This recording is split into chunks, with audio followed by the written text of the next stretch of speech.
নোয়াখালীর প্রধান বাণিজ্যিক কেন্দ্র চৌমোহনীর হোসেন মার্কেটে ঈদ উল ফিতর উপলক্ষে ক্রেতাদের উৎসাহিত করতে আয়োজিত লাকি কুপন র্যাফল ড্র বিজয়ীদের মাঝে পুরস্কার বিতরণ করা হয়েছে। আজ দুপুরে হক শপিং মলের হ্যাংআউট রেস্টুরেন্টে ব্যবসায়ী সমিতির উদ্যোগে এই অনুষ্ঠান অনুষ্ঠিত হয়। ব্যবসায়ী সমিতির সভাপতি আব্দুল করিম খন্দকারের সভাপতিত্বে ও ব্যবসায়ী নেতা বিশ্বজিৎ সূত্রধরের সঞ্চালনায় অনুষ্ঠানে বক্তব্য রাখেন মালিক সমিতির সাধারণ সম্পাদক মোজাম্মেল হক, কোষাধ্যক্ষ আব্দুল মতিন, বিদ্যুতায়ন কমিটির আহ্বায়ক এ.কে.এম. শাহজাহান খন্দকার ও ব্যবসায়ী সমিতির সাধারণ সম্পাদক মুফতি শহীদুল ইসলাম সহ অন্যান্য নেতৃবৃন্দ।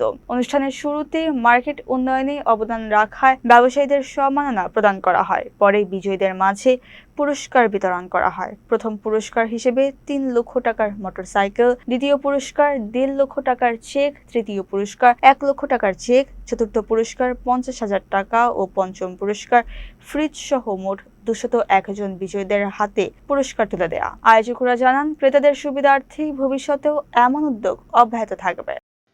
বিশিষ্ট ব্যবসায়ী জনাব আব্দুল করিম খন্দকার সাহেব, উপস্থিত মালিক সমিতি সম্মানিত সাধারণ সম্পাদক জনাব মোজাম্মেল হক সাহেব সহ সম্মানিত অতিথিবৃন্দ, যে সমস্ত ভাইরা আমাদেরকে সার্ভিস দিয়ে মার্কেটে সহযোগিতা করতেছেন, আপনাদেরকে আন্তরিকভাবে আমি কৃতজ্ঞতা প্রকাশ। নোয়াখালীর ঐতিহ্যবাহী মার্কেট, সে 2003 নভেম্বরে আমরা এই মার্কেট উদ্বোধন করছি। তখন আমরা সেরা ছিলাম। বর্তমানে দীর্ঘক্ষণ অপেক্ষা আছেন যে উদ্ভিদ আপনারা কি পান, কিভাবে পাবেন, এই জন্য কিছু বলবো না। মুক্তি ভাই ওই আসছে মুক্তি আসছে ওই যে কাছে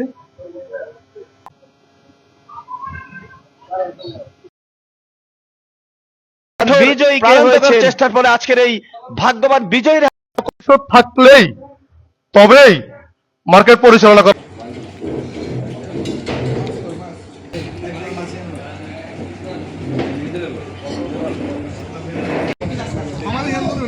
এলো মুলো